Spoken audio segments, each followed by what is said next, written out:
এবং হাজার হাজার মানুষ এই সদরঘাট হয়ে দক্ষিণাঞ্চলের বিভিন্ন জেলায় কিন্তু যাতায়াত করে। নিরাপত্তার ঘাটতি, তবে এই সদরঘাট হয়ে উঠবে সত্যিকার অর্থে একটি আন্তর্জাতিক মানসম্মত নৌ টার্মিনাল। বর্ষা মৌসুমে ঘাট এলাকায় জলাবদ্ধতা ও পিচ্ছিল অবস্থা, বিশেষ করে উৎসবের সময় নারী, শিশু ও বয়স্ক যাত্রীদের দুর্ভোগ চরমে পৌঁছে। নির্ধারিত সময়সূচি না মানা, দালাল ও অবৈধ টিকিট বিক্রি, যাত্রীদের অভিযোগ, অতিরিক্ত ভিড় ও অব্যবস্থাপনা দীর্ঘদিন ধরেই নানা সমস্যায় জর্জরিত। দর্শক, এই মুহূর্তে দাঁড়িয়ে আছি সদরঘাট টার্মিনাল স্টেশনে। আপনারা জানেন এখানে অনেকগুলো স্টেশন রয়েছে, তার মধ্যে একটি স্টেশন হচ্ছে 17 নম্বর স্টেশন। এই স্টেশনের একেবারে সামনে দাঁড়িয়ে আছি। আপনাদের এই সদরঘাট লঞ্চ টার্মিনাল সম্পর্কে কিছু তথ্য আপনাদের সাথে শেয়ার করতে চাই এবং দেখাতে চাই এই জায়গার সার্বিক পরিস্থিতি, ভাড়া টাড়া কত কি হচ্ছে এবং সাধারণ যাত্রী যারা এখানে চলাচল করে, বিশেষ করে দক্ষিণাঞ্চলের সাথে যে একটি যোগাযোগ ব্যবস্থা এই লঞ্চ টার্মিনাল, এদিকে বরিশাল থেকে শুরু করে বরিশাল ভোলা, তারপর হচ্ছে পটুয়াখালী, বরগুনা, চাঁদপুর, শরীয়তপুর সহ দেশের বেশ কিছু জেলায় কিন্তু এই টার্মিনালের সাথে অর্থাৎ সদরঘাটের সাথে সংশ্লিষ্ট। দেশের বিভিন্ন যাতায়াত ব্যবস্থা থেকে শুরু করে মালামাল ব্যবস্থা থেকে শুরু করে যে যোগাযোগের মাধ্যম, এই সদরঘাট কিন্তু অন্যতম একটি মাধ্যম হিসেবে আমরা বিবেচনা করে থাকি। তো তারই ধারাবাহিকতায় আপনাদেরকে একটু ভিতরে নিয়ে যেতে চাই এবং আপনাদেরকে কিছু তথ্য শেয়ার করতে চাই। আপনারা দেখতে পাচ্ছেন এই 16 নম্বর গেট দিয়ে কিন্তু আমরা এখানে প্রবেশ করছি। এই 16 নম্বর গেটের বাম দিকে আমরা যেটা দেখতে পাচ্ছি, এখানে হচ্ছে টিকিট কাউন্টার রয়েছে।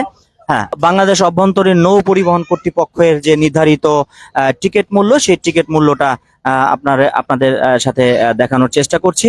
আমরা একটু দেখানোর চেষ্টা করব। এই স্টেশনটার নাম হচ্ছে গ্যাংওয়ে স্টেশন দিয়ে আমরা 16 নম্বর গেট দিয়ে কিন্তু প্রবেশ করছি।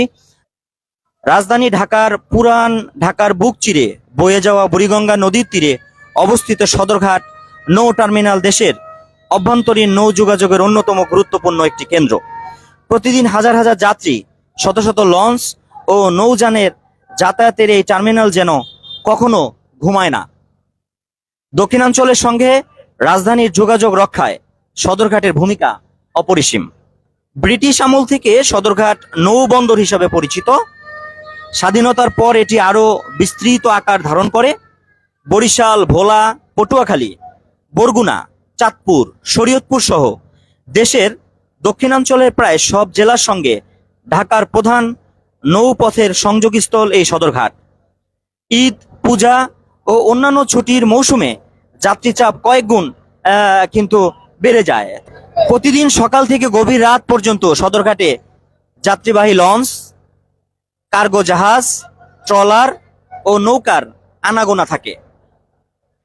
বাংলাদেশ অভ্যন্তরীণ নৌ পরিবহন কর্তৃপক্ষ BIWTA ও বাংলাদেশ অভ্যন্তরীণ নৌ পরিবহন সংস্থা BIWTC এর তত্ত্বাবধানে এখানকার কার্যক্রম পরিচালিত হয়। দিনে গড়ে 150 থেকে 200টিরও বেশি লঞ্চ সদরঘাট থেকে বিভিন্ন গন্তব্যে ছেড়ে যায়। পাশাপাশি মালামাল সহ এই ঘাটের গুরুত্বপূর্ণ মালামাল পরিবহনেও এই ঘাট গুরুত্বপূর্ণ ভূমিকা পালন করছে। যদিও সদরঘাট দেশের অন্যতম ব্যস্ত নৌ টার্মিনাল, তবে দীর্ঘদিন ধরেই নানা সমস্যায় জর্জরিত। যাত্রীদের অভিযোগ, অতিরিক্ত ভিড় ও অব্যবস্থাপনা, দালাল ও অবৈধ টিকিট বিক্রি, নির্ধারিত সময়সূচি না মানা, নিরাপত্তার ঘাটতি, বর্ষা মৌসুমে ঘাট এলাকায় জলাবদ্ধতা ও পিচ্ছিল অবস্থা, বিশেষ করে উৎসবের সময় নারী, শিশু ও বয়স্ক যাত্রীদের দুর্ভোগ চরমে পৌঁছে। সাম্প্রতিক বছরগুলোতে দুর্ঘটনা এড়াতে নৌ পুলিশ, কোস্টগার্ড ও নৌ পরিবহন অধিদপ্তরের নজরদারি বাড়ানো হয়েছে। তো আমাদের চোখে কিন্তু এখনো কোনো নো পুলিশ কোস্ট গার্ড বা নো পরিবহন এখনো আমাদের চোখে পড়েনি।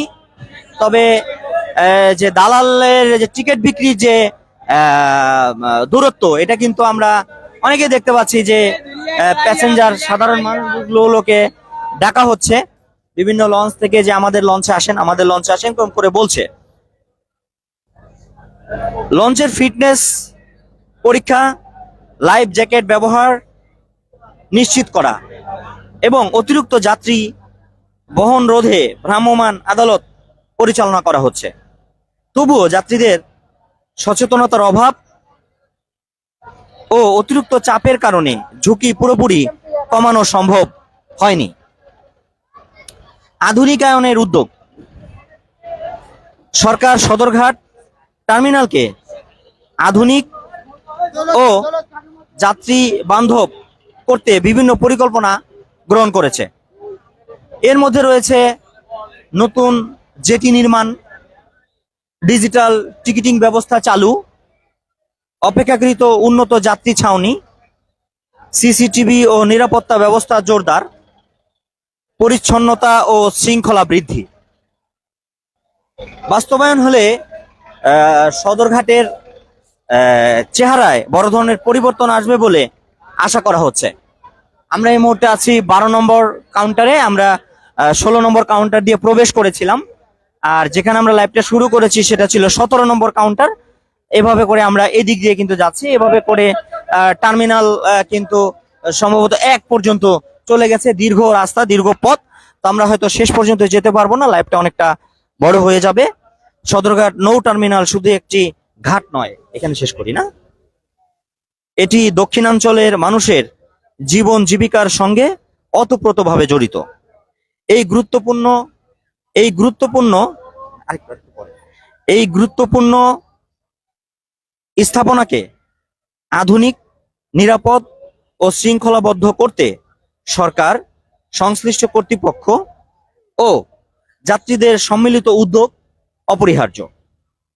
তবেই সদরঘাট হয়ে উঠবে সত্যিকার অর্থে একটি আন্তর্জাতিক মানসম্মত নৌ টার্মিনাল। সদরঘাট লঞ্চ টার্মিনাল থেকে যুক্ত ছিলাম আমি, শেখ জাকির আহমদ। আপনারা অনেক তথ্যই জানতে পেরেছেন। এখানে প্রতিদিন প্রায় 150 থেকে 200 লঞ্চ কিন্তু ছেড়ে যায় এবং হাজার হাজার মানুষ এই সদরঘাট হয়ে দক্ষিণাঞ্চলের বিভিন্ন জেলায় কিন্তু যাতায়াত করে।